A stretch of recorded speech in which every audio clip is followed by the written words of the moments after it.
my father came from Japan in 1905. He was 15 when he immigrated from Japan. He worked until he was able to actually build a store. Let me tell you a story in the form of a dream. I don't know why I have to tell it, but I know what it means. Close your eyes, just picture the scene as I paint it for you. It was World War II when this man named Kenji woke up. Ken was not a soldier.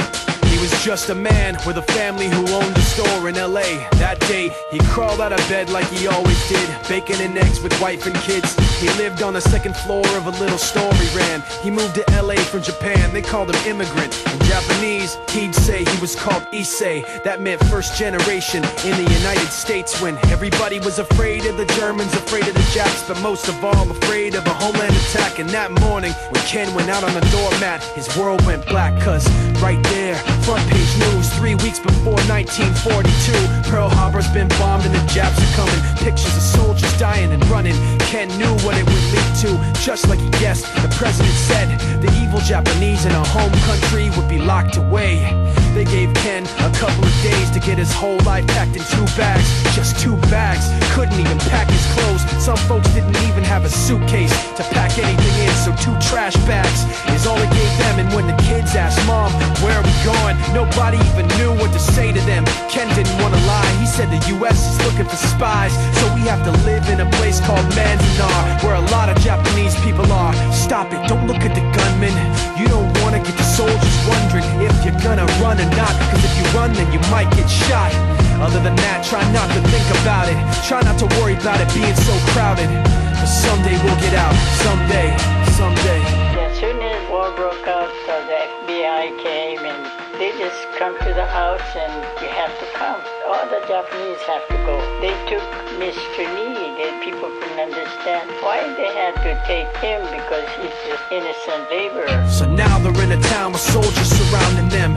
Every day, every night, look down at them. From watchtowers up on the wall, Ken couldn't really hate them at all. They were just doing the job and he wasn't gonna make any problems. He had a little garden, vegetables and fruits that he gave to the troops in a basket his wife made. But in the back of his mind, he wanted his family's life saved. Prisoners of war in their own damn country, what for? As time passed in the prison town, he wondered if he'd live it down if and when they were free. The only way out was joining the army, and supposedly some men went out for the army, signed on, and ended up flying to Japan with a bomb. That 15-kiloton blast put an end to the war pretty fast. 2 cities were blown to bits.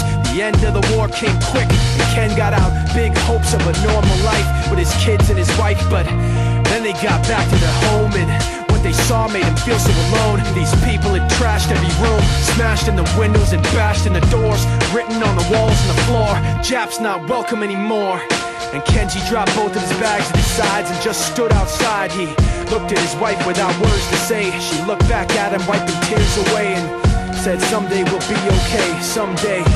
Now the names have been changed, but the story's true. My family was locked up back in 42. My family was there where it was dark and damp, and they called it an internment camp. When we first got back from camp, it was pretty bad. I remember my husband said, "Oh, we're gonna stay till last."